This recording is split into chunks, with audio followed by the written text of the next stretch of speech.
I don't see the reason behind that.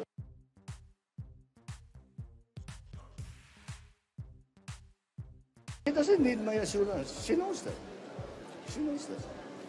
She will be any of the cabinet secretaries will be replaced pag hindi nila ginagawa yung trabaho nila. All the other things are not part of the discussion.